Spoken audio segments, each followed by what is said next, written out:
O Chadwick Boseman, conhecido mundialmente por viver o Pantera Negra nos cinemas, nos deixou precocemente na última sexta-feira, dia 28 de agosto, aos 43 anos de idade. Desde 2016, ele sofria com um câncer no colo. O Pantera Negra seria grande por si só, afinal de contas, faz parte do bilionário e influente universo Marvel nos cinemas. Porém, o personagem, que era defendido de forma muito equilibrada e bastante imponente pelo Boseman, foi além disso. Como provam as cenas do impacto cultural do filme em crianças e adolescentes pretos, que conseguiram se ver e se sentirem representados na tela pela primeira vez em uma produção baseada em super-heróis de HQs. Com 1 bilhão e 300 milhões de dólares arrecadados no mundo inteiro, Pantera Negra quebrou qualquer tipo de argumento utilizado por algum executivo preconceituoso de que filmes dirigidos por pretos ou protagonizados por atores ou atrizes pretas não dão dinheiro, não dão lucro para os estúdios. Isso para não falar na qualidade. Pantera Negra foi a primeira produção baseada em heróis de quadrinhos, seja da Marvel ou da DC, a chegar ao Oscar de melhor filme, algo que não foi alcançado por super-heróis brancos e super populares, como o Super-Homem, o Homem de Ferro, o Batman ou o Homem-Aranha. E é justamente nessa visibilidade a artistas pretos, sejam atores, atrizes, produtores, diretores, diretoras, roteiristas, profissionais da área técnica, que reside a maior homenagem que a gente, público, crítica, pode prestar ao Chadwick Boseman, um cara que sempre lutou por essa igualdade racial dentro da indústria do cinema e também nos Estados Unidos. Como eu trato sobre o Oscar aqui no canal do Cine7 no YouTube, eu mostro agora como a maior premiação do cinema americano ainda está muito, mas muito longe de valorizar o artista preto.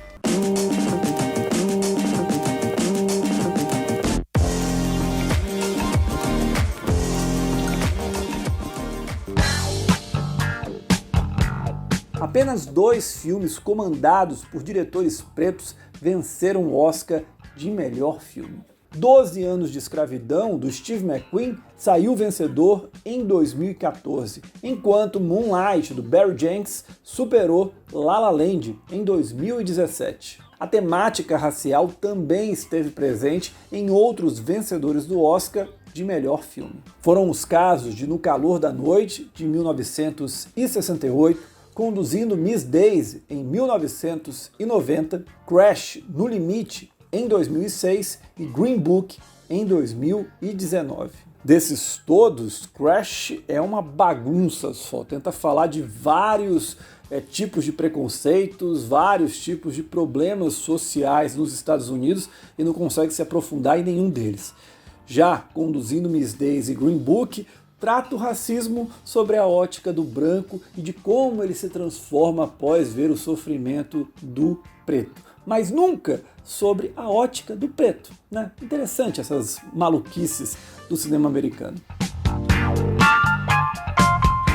Em 93 edições do Oscar, nunca, eu disse nunca, um diretor ou diretora preta venceu o Oscar da categoria. A primeira indicação só veio em 1992, com John Singleton, indicado por Os Reis da Rua. As demais indicações só vieram nos anos 2010, com Lee Daniels, por Preciosa, o Steve McQueen, de 12 Anos de Escravidão, o Barry Jenkins, de Moonlight, o Jordan Peele, de Corra, e o Spike Lee, de Infiltrado na Clã. Como você pôde perceber, nenhuma mulher está entre esses indicados. E também é preciso colocar aqui que o Spike Lee, que dirigiu apenas um dos maiores filmes da história do cinema americano, o maior filme do cinema preto dos Estados Unidos, não foi indicado por Faça a Coisa Certa.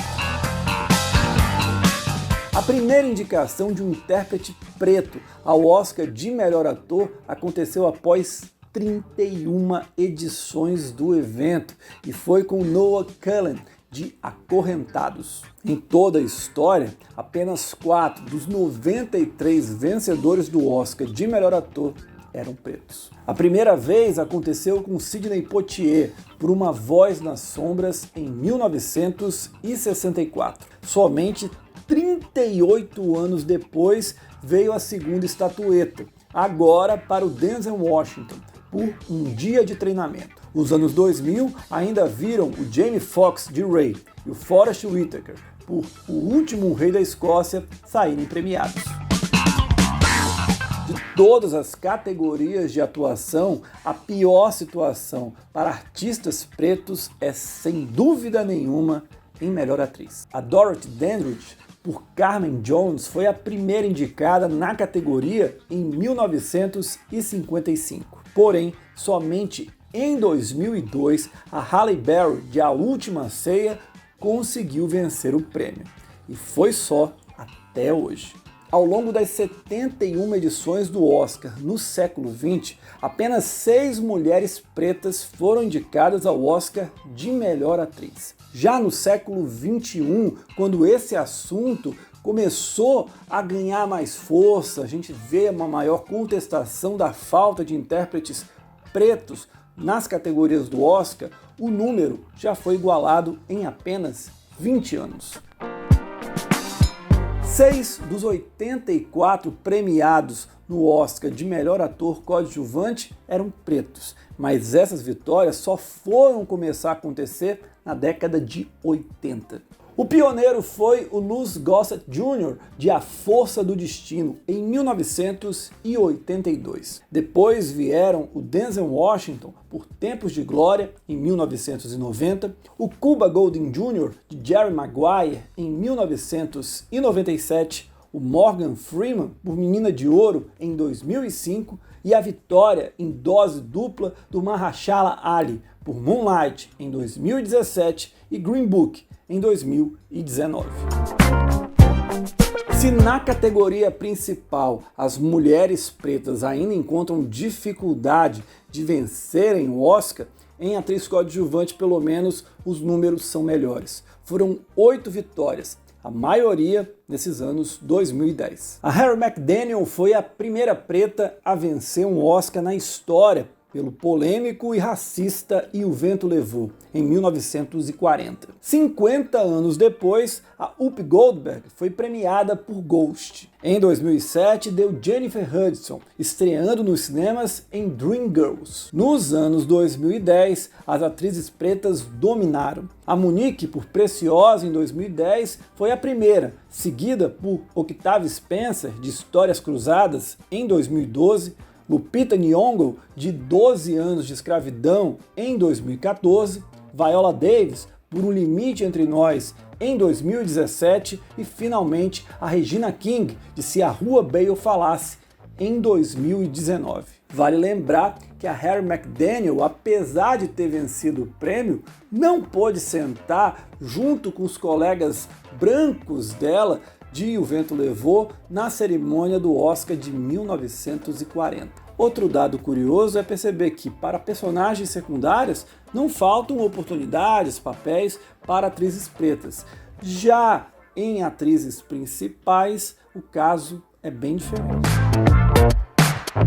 Na categoria de melhor roteiro adaptado, em todo o século XX, foram apenas 2 profissionais pretos indicados ao Oscar. Já nesse século, o número quadruplicou em apenas 11 anos. A primeira vitória veio com o Geoff S. Fletcher, de Preciosa, em 2010. Depois vieram mais 3 conquistas, com o John Ridley, de 12 anos de escravidão, o Barry Jenkins e o Tarell Alvin McCrane, de Moonlight, e o Kevin Ilmot e o Spike Lee, por Infiltrado na Clã. Já em roteiro original, foram apenas 4 indicados pretos em toda a história, sendo a primeira a Suzanne de Passe, indicada lá nos anos 70 por O Ocaso de uma Estrela, cinebiografia da genial cantora de jazz Billie Holiday. Porém, desses 4, só um venceu. Foi em 2018, com Jordan Peele, do ótimo terror Corra. A representatividade preta no Oscar em categorias mais técnicas ou secundárias continua baixa, o que reflete uma pouca participação desses profissionais nas áreas técnicas do cinema mundial. Em toda a história do prêmio, foram apenas 2 indicados pretos ou pretas, tanto em direção de fotografia quanto montagem. Em direção de arte, a única indicação rendeu a vitória da Hannah Beachler por Pantera Negra. No Oscar de melhor animação, somente o Peter Ramsey ganhou a estatueta por Homem-Aranha no Aranhaverso, enquanto em documentário foram 2 vitórias. A primeira veio com Undefeated em 2012 e O.J. Made in America em 2017. Trilha sonora teve 2 pretos premiados, incluindo Prince por Purple Rain, enquanto canção original foram 4 conquistas, incluindo um Oscar para o Stevie Wonder. A baixa presença de pretos e pretas nas premiações não se restringe ao Oscar. O Grande Prêmio do Cinema Brasileiro divulgou a lista na semana passada dos indicados para o evento desse ano e mostrou uma miopia completa. Apesar da nomeação do excelente Simonal, o prêmio deixou de fora Temporada, drama elogiadíssimo, comandado pelo principal cineasta brasileiro preto em atividade, o André Novaes de Oliveira, e com uma atuação excepcional da Grace Passo. Assim como o filme, tanto a Grace quanto o André foram esnobados em suas respectivas categorias.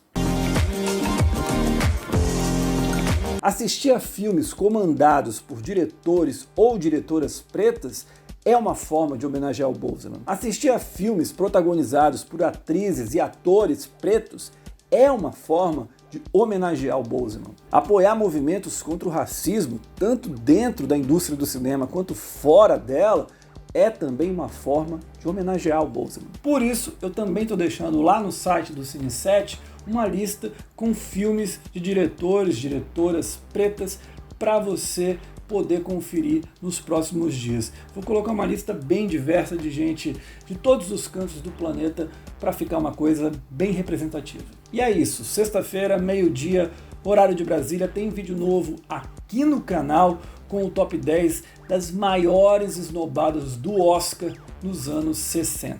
A gente se encontra. Até lá e Wakanda Forever.